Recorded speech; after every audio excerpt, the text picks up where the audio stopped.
Hello everyone and welcome back. Now in the previous video I introduced you to the Fourier transform, at least in the context of the heat equation.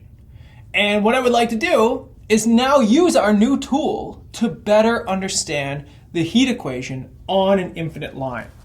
Okay, so let's remind ourselves about where we are. Right? Remember, this is a partial differential equations class. We talk about a lot of series and eigenvalue problems and Fourier transforms and integral transforms, but it's all in the service of understanding partial differential equations, right? That is the purpose of this course. Now remember, here's what we had. Okay, so Old Faithful, our favorite PDE, at least for exposition in this class. Now here's what we know. We know this. We know that this is a solution for every value of omega. I omega x e to the minus k omega squared t for all omega and r. Always a solution, right? Now, of course, we use superposition. If you recall from 2 videos ago, we use superposition to tell ourselves or convince ourselves that you could actually generalize this solution over all possible wave numbers here by simply writing the solution like this. An integral over a function of frequencies. It tells you how much of each frequency is present in your solution, and then multiplied by all of these possible solutions. And again, you think of these integrals as being just continuous summations. So here I'm just summing over all of the real numbers in a sort of abstract way, but you understand this by now. So now we have an initial condition. We take u of x comma 0 is equal to f of x. And just by substitution, right, t is equal to 0 here, this is sort of where we ended 2 videos ago before we introduced the Fourier transform. And now we've got ourselves in a position where we can actually say something meaningful about this, right? Because essentially, this tells us now that this is the inverse Fourier transform of this thing right here. So it tells us that the Fourier transform is equal to 1 over 2 pi times the integral from minus infinity to infinity of f of x e to the minus I omega. There's no negative here because this is just the standard Fourier transform now, dx.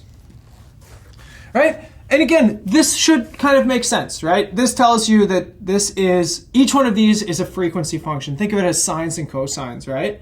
Over every single possible frequency, right? 1, 2, 0.1, 1 over pi, e to the pi, right? Every single possible frequency that could be present in a signal, you're saying for any fixed frequency, how much of f of x is in there. We have a normalizing factor, that's fine, but the function c of omega, for each value of omega, just tells us how much of that frequency is in f of x.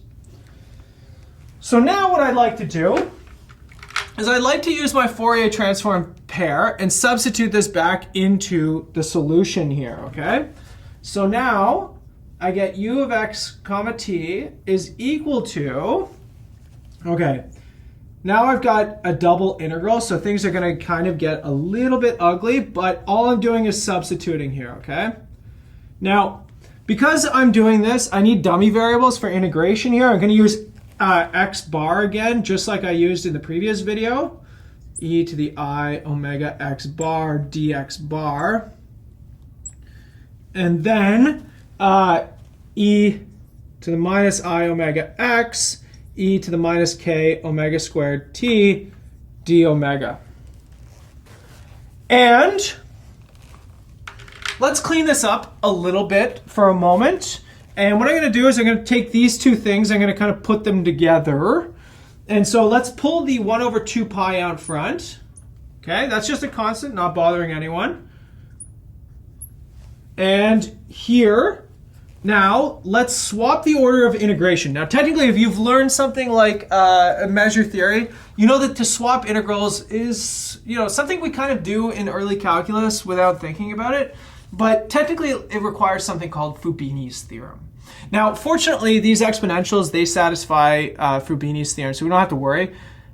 F of x has to have certain properties in order to do this, this swapping. So I'm not going to get into the technicals. Essentially, I'm going to assume f it decays to 0 and it's continuous, for example. Or it could even just be piecewise smooth. But, it is worth just stopping to ask yourself, can I always do this? And the short answer is no. You need Fubini's theorem. So if you have a second, pause the video, go check out Fubini's theorem, see if you can satisfy some of those technical assumptions there. But if not, we can ignore it for a moment, or at least for this introductory lecture series. E to the minus I omega, and then it becomes x minus x bar d omega, and then dx bar. Okay, so I swapped the order of integration here, but really what I want you to notice is this thing inside the integral is a function of x minus x bar now.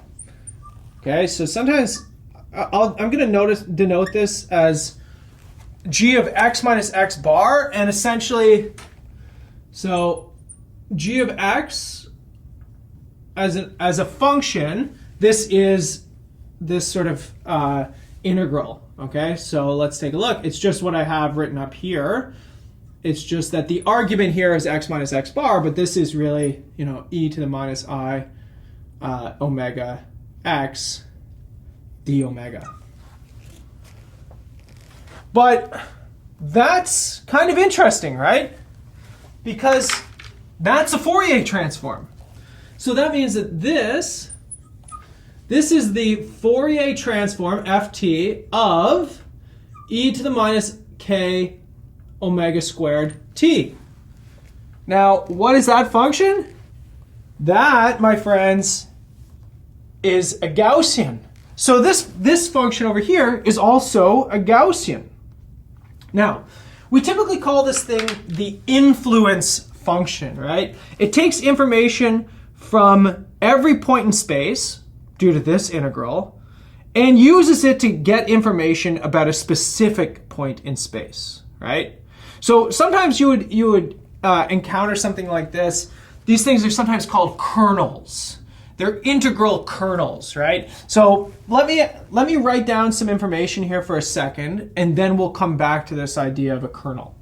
So first of all, from what we did in the last video, this tells me that g of x is equal to the square root of pi over kt because of my beta here, and then e to the minus x squared over 4kt. And so, putting all this together gives me the following. This gives me u of x comma t is equal to, now let's use this notation, the integral from minus infinity to infinity of f of x bar, and then now I have my Fourier transform piece here. So I'm going to take this 1 over 2 pi. I'm going to put it into this thing. So this becomes 1 over the square root of 4 pi kt e to the minus x bar squared divided by 4kt dx bar. And as I mentioned, we're typically going to write this thing right here, without the dx part. We write this as capital G of x comma t, it's a function of space and time, given x bar and time 0. Okay, so this is what's called an influence function. If you've studied Green's functions before, this is deeply related to the Green's function. That's why you have this sort of semicolon here. But like I said, this gives me the solution to the partial differential equation in terms of the initial condition and the influence function, which is a Gaussian, okay? And essentially what this does is it sweeps over all of space and tells you that it sort of weights the integral as a Gaussian, right? So if you are close to the point x, this Gaussian is close to 1 and says that this thing is going to be important, this integral. However, if you get further away from the point x, as measured by x bar, this thing goes to 0 very, very quickly, and the integral will go to 0 very, very quickly. So essentially, this is a localizing phenomenon, right? It tells you whatever's happening locally to you is having the biggest effect on your solution to the heat equation, which makes a lot of sense, right? If the initial temperature distribution is very hot over here and very cold over here, then that heat is going to spread, but it's going to do so slowly and locally, right? You don't immediately heat up over here. This cold portion over here is going to remain cold until this thing slowly spreads out, right? This is a diffusion process, something that we've sort of talked about before, but essentially what we're seeing is that influence spreads over this infinitely long rod like a Gaussian, right? You can see that the standard deviation or the variance of this Gaussian is growing with time, and so that tells you that the longer time goes on, the more influence is being spread out according to your initial condition. Now there's another piece of this that's worth looking at. Also, let's just take a limit as time goes back to 0, right? So if this was correct, we should collect our initial condition back from this thing. Well, let's take a look at the influence function. Yes. This thing just becomes a delta function, okay? So this is a Dirac delta function centered at each x bar. Essentially, this thing it's only good for integrating. It's not a function in the traditional sense, but this thing is equal to 0 everywhere, but when x is equal to x bar, and at that point it's equal to infinity. Now, the utility of this is that when this thing goes into an integral, it just returns back whatever you're integrating at. So this would tell us that u of x comma t approaches f of x as t goes back to 0. That's what the Dirac delta does.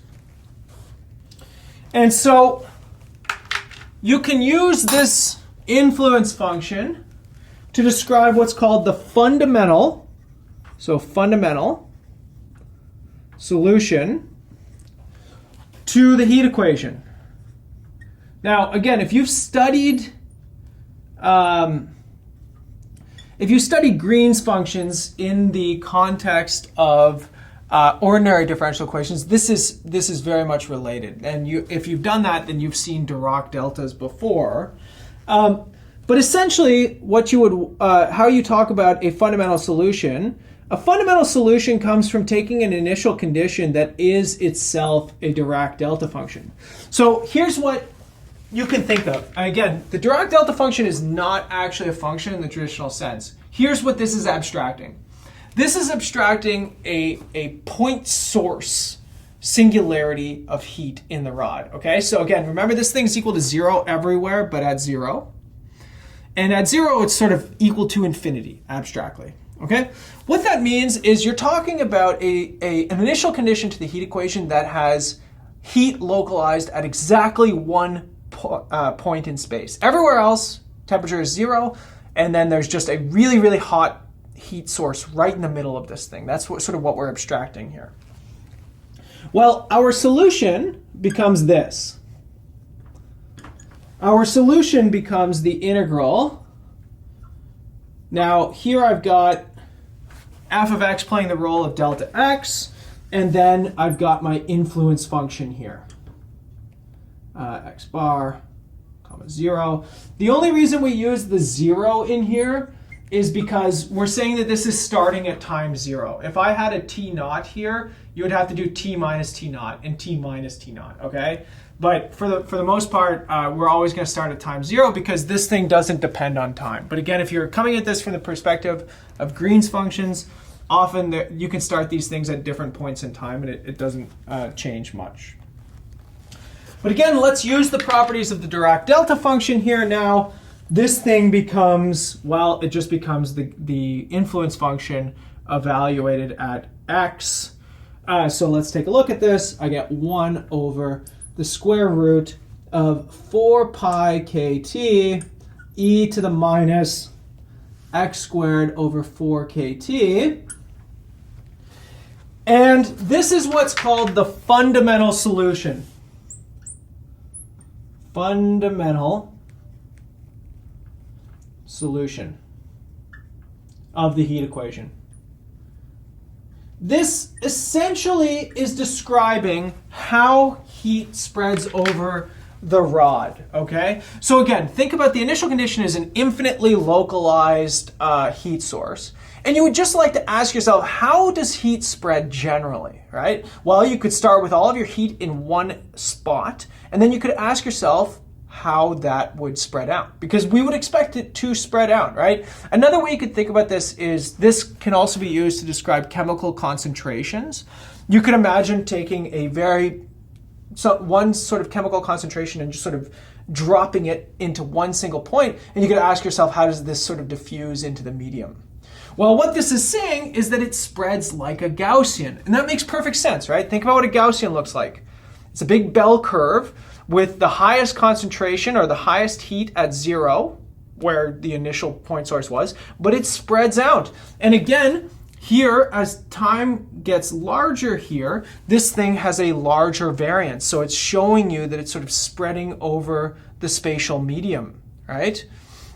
So this is what we call the fundamental solution. It just represents a very, very abstract type of solution to the partial differential equation, but it gives us a sort of quantitative way of talking about the sort of fundamentals of the equation. How do things spread? And as it turns out, other initial conditions will spread in sort of exactly the same way. That's why we talk about this fundamental one as just like this sort of prototypical way of talking about this. Another thing that we think about here is we sometimes refer to this as Gaussian decay, right? And essentially what you're seeing is that things are spreading over space like a Gaussian, but they're also decaying, right? This thing is going to 0, so the temperature is coming down and spreading out. Every point in space is decaying like 1 over the square root of t, right? That's what we would refer to as Gaussian decay. It's decaying with the square root of time. An interesting phenomenon here is when you put this on higher spatial dimensions, you get faster decay, right? So if your dimension of your space, if you put this on RD, so you have a Laplacian here, the Gaussian decay is 1 over t to the power of d over 2. So your rate of decay is half of the dimension of the space. And that should make sense, right? There's just more dimensions to spread in, right? If you have 2 dimensions, instead of just being stuck as going left and right, you can go every direction at once, and so you decay much quicker. Okay, so what we can see here is that, again, the Gaussian, something that comes from probability theory primarily, plays a critical role in understanding the Fourier transform, because Gaussian to Gaussian, as well as determining the influence function and determining the fundamental solution of the heat equation. So I don't do a lot of probability, but I still see the Gaussian all the time. And that comes from the fact that it comes up in partial differential equations constantly. Okay, let's look at one more interesting kind of solution to the heat equation. And that's going to be what's called the similarity solution. Okay, so the similarity solution is a solution that is invariant. It's invariant under a rescaling x equal to Lx prime. Okay, so if I stretch or compress space, this thing should sort of look the same. It sort of has this almost fractal quality to it, right? So it's just a special kind of solution that you would encounter whenever you look at partial differential equations. Similarity solutions are very, very important, especially in places like mathematical physics, where you look for sort of scale invariant problems. Now, the first thing is, from the heat equation has one derivative in time and two derivatives in space, okay? So that means that if you do a change of variable, if you stretch or compress space by L, you're getting a square of L coming out here, right? Now, if you want to preserve the heat equation, that means that you have to also rescale time for this to happen. So we also need to rescale time as L squared T prime. Now, this is famous, this kind of scaling. This is what's called diffusive scaling, okay? So if you work in mathematical biology, for example, people assume diffusive scaling to derive different models. Now, diffusive scaling means that whatever space was stretched by, time has to be stretched by the square of that. And that comes from the fact that you have two derivatives in space, one derivative in time. If you had three derivatives here, this would have to be L cubed. If this was the wave equation, where you have a second derivative here, space and time get scaled equally, right? Because the same number of derivatives are popping out here. So this particular scaling is called diffusive scaling. And that's because this heat equation sometimes is called the diffusion equation. So for the solution, so a similarity solution is going to have to look like this. We need, well, let's rescale. If we sort of collect and we isolate for L here, we would want a solution that looks like this. It has a profile F that moves in space and time like this, x over the square root of t. And that comes from the fact that these L's have to disappear whenever you start putting these into the equation. If I rescale space and I rescale time, it has no effect on my solution. And you can see that this is exactly what you're getting here. So how do we find a solution like this to the partial differential equation? You can introduce what's called a similarity variable. I'm going to use psi for this. It's going to be x over the square root of t. Okay?